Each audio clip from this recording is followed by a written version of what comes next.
peur. On me dit Vincent de Dienne a peur. Hein? On me dit Vincent de Dienne a peur. Bah j'ai tout le temps peur. Ah bon? Ah oui? Ah bon, Je suis d'accord. Mauviette. Ah, bienvenue, Mauviette. Merci toi-même. Alors, bonjour à tous. Sauf à toi, ça te fera les pieds. Voilà, allez. Éphéméride. Oui, bonjour, bonsoir Vincent, bonsoir Vanessa, bonsoir Raphaël. Non, Aurélien. Aurélien. C'est son père, Raphaël. Tu vois pourquoi j'ai peur? Parce que je suis en train de faire un AVC. Alors, allez, éphéméride. Bim. Ah, tu t'y attendais pas à celle-ci? Non. Ah ouais, cette semaine, je fais l'éphéméride. La semaine prochaine, je ferai la météo des plages, je fais ce que je veux. Éphéméride, donc, il fait 11 degrés. Et nous fêtons les Justines. Ah, c'est chiant, l'éphéméride. Et aujourd'hui, c'est le jour du persil. Ouais. Voilà, bon, allez, en couverture du JDD. Pourquoi le FN fait toujours peur? Bah, je pense que la photo est éloquente. Hein, et là, je m'adresse aux étudiants en marketing. Ça n'est pas une bonne piste pour Chin Chin Daflelou, par exemple. Hein, parce qu'on a envie d'acheter une paire, certes, mais de ciseaux pour se crever les yeux. Donc ça n'est pas avantageux. Évidemment, grosse actualité pour le FN, qui lors d'un congrès ce samedi à Lille a annoncé son changement de nom. Le parti s'appelle désormais NTM. Et Gilbert Collard, quant à lui, a enflammé Bercy 3 soirs de suite. Le week-end a été riche, puis moi j'ai pas mal picolé, donc j'ai peut-être un petit peu mélangé les trucs. Concernant le parti frontiste, le JDD dévoile quelques chiffres. 63% des Français jugent le FN dangereux, dont 68% chez les retraités, 91% chez les partisans de la France insoumise et 20% chez les sympathisants du FN. Mais ils sont rigolos, ces gens. Ils s'auto-trouvent dangereux. Bah, il faut qu'ils se fassent plus confiance. Moi, je pensais qu'ils cessent de sympathiser avec n'importe qui. Puis comme ça, de moins 20% en moins 20%, ça va finir par faire de belles soldes à l'extrême droite. S'il en est un qui est colère comme tout, c'est Jean-Marie Le Pen, qui dénonce ce matin sur France Inter ce changement de nom comme un assassinat politique et n'exclut pas de reprendre le nom du Front National pour des démarches qui resteront à définir, précise-t-il.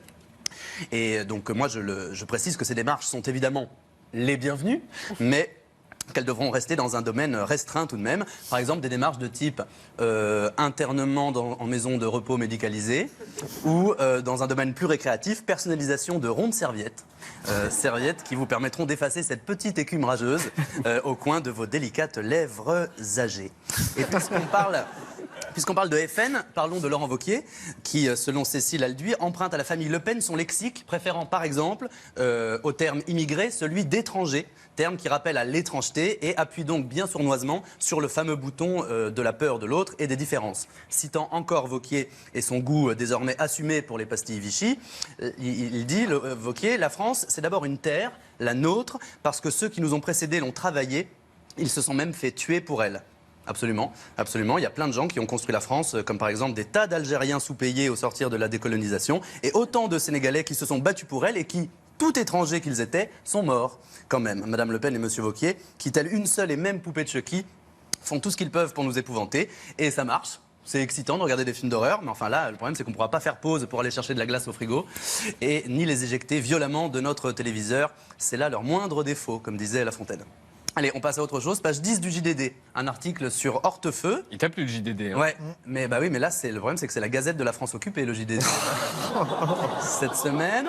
Page 11. Sinon, on tourne les pages. Page 11. Non, alors page 12. Oula, non. Page 16. Page 16, non plus, d'accord, très bien. Donc, alors, page 39, peut-être. Page 39, voilà. Ah. Ouh, ça me détend. La revanche des charcutiers, avec une photo qui représente un sublime coucher de soleil éclaboussant les quais mordorés des canaux d'Amsterdam. Ah non, c'est du pâté en croûte, pardon. Ah oui, c'est du pâté en croûte, donc ça va pas coller. Après m'être intéressé à Ça m'intéresse et avoir aimé Aime le monde, j'ai lu Lire. Je suis peut-être un peu premier degré comme garçon. Et dans Lire, j'ai trouvé le chanteur Raphaël qui déclare « La poésie naît du réel ». C'est beau. Par contre, ce sont des propos recueillis par carte bleue. Donc, finalement, c'est pas de la poésie, c'est vulgaire. J'étais sûr qu'il était vénal, ce type, et menteur. Oh, c'est nul. Mais c'est nul, hein. C'est nul. Moi, cette page, je l'aurais enlevée. Regarde, je la donne à Étienne Carbonnier. Ça, c'est bien pour moi. Pour moi, c'est pas mal. Donc, ça m'a énervé, cette histoire de Les cartes bleues. Donc, je me suis détendu avec Cosmo. Dans la série Cosmo est une mine d'or, je vous propose le dossier. J'ai toujours un truc à dire. Le magazine féminin nous propose en effet des conseils de pro pour lancer ou relancer une conversation. Vous sentez venir la perle? Elle est là. Par exemple, pour animer un dîner de copines, on n'hésitera pas à faire la maligne. Exemple. Non, je n'ai pas de chargeur, mais tu sais que tu pourrais recharger un portable en le branchant sur ton corps. Bon, c'est vrai qu'après, il ne te resterait plus d'énergie pour rester vivante. Ça, c'est un conseil de pro? Et vous confondez pro et complètement con, non? Je sais pas. De deux choses l'une. Soit c'est une information sérieuse, cette histoire de chargeur, auquel cas, ça mérite de creuser. Tiens, est-on sûr que c'est sans danger? Dans quel orifice dois-je brancher l'appareil? Soit c'est une blague. Et auquel cas, moi, je tapote sur l'épaule de ma voisine et je lui dis tu me laisses manger tranquille maintenant et tu ne me parles plus jusqu'au café gourmand. D'autres conseils. Pour un dîner entre copains, on taquine. Regarde que je te taquine. Et on dit, en fait, les Daft Punk, c'est Charlie et Lulu. Ça, c'est taquin. C'est moi, j'aurais dit moisi, moi. On prie que les convives soient nés autour de 1983, sinon la taquinerie est caduque. Parce que pour toute personne en dessous de 30 ans, Charlie et Lulu évoquent au mieux un dessert lacté de wagon-bar, au pire, un cookie de wagon-bar. Dans un ascenseur, on demande, ça va? Regarde, c'est fou. Tu préfères ce genre de blague ou les miennes quand même, Yann, tellement. Dans un ascenseur, on demande ça va, mais ça ne relance pas une conversation. Ça l'entame et ça fait chier. Donc, bon, pour combler l'ennui dans un dîner professionnel, on déstabilise son voisin. Et vous préférez votre père ou votre mère? Dans un dîner professionnel. Donc on imagine la conversation. Et vous préférez votre père ou votre mère? Je n'ai connu malheureusement ni l'un ni l'autre et je ne saurais pas dire si j'ai préféré la DAS ou la prison pour mineurs. Vous finissez pas votre sobuco? Bon. Et puis enfin la palme, hein, la Palma de Majorque. Pour relancer une conversation, Elie Moon et Patrick Bruel sont cousins. Et ça marche. Non, ça fonctionne. Ah oui. Mais uniquement pour relancer une conversation antisémite. Donc faut avoir les bons copains. Voilà, donc moi je tapote sur l'épaule de Cosmo du mois de mars et je lui dis faut trouver des vrais sujets maintenant. Quoi de neuf dans Gala, me demandez-vous, car vous n'êtes pas allé chez le coiffeur depuis plusieurs semaines. Eh bien, Florent Pagny déclare « J'ai appris à tout scanner dès l'enfance ». Je suis sûr qu'elle va te plaire, cette blague aussi. Attention, toi. J'ai appris à tout scanner dès l'enfance. Je voudrais dire à l'ensemble de la presse française que les compétences bureautiques des chanteurs de variété n'intéressent personne. Voilà. Cosmo. D'ailleurs, j'ai appris que vous receviez Julien Doré demain.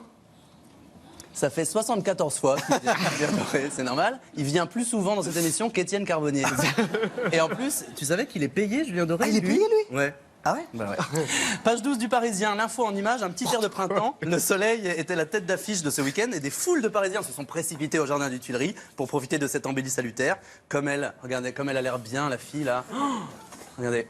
Mais par contre, on peut revenir? Voilà, elle a l'air morte là. Et oui, il y a un changement de température trop brusque qui peut tuer les gens. Ben, rest in peace, madame, mais libère quand même la chaise longue parce qu'il y a des gens qui supportent la chaleur. Coup de gueule, relevé sur internet cet article avec le nitrogène backpack de Dienne accélère le rechargement des portes d'avion en escale. Voilà. Alors, pourquoi je vous le dis? Parce que autant pour vous ficher de ma tronche quand je fais des fashion faux pas à la Fashion Week, il y a du monde, mais pour relever mes compétences aéronautiques, il n'y a personne dans cette émission, bas de gamme. Alors, je vous explique un petit peu les photos. À gauche, c'est mon pote Gabriel qui huile un peu la porte de l'avion parce qu'en plein vol, elle faisait cruic et que visiblement, ça faisait peur aux passagers. Et à droite, ben, c'est moi qui ventile un hublot parce qu'il avait un petit coup de mou. Vous avez l'air surpris? Non, Vous étonne Richard Berry qui mange un yaourt? Pourquoi ça vous étonne de Diane qui répare un avion? Ça, c'est une blague des années 70. Pour conclure, et on conclura la semaine prochaine. C'est fini? Oui, c'est fini. Ah d'accord, ok, bon, on continuera la semaine prochaine.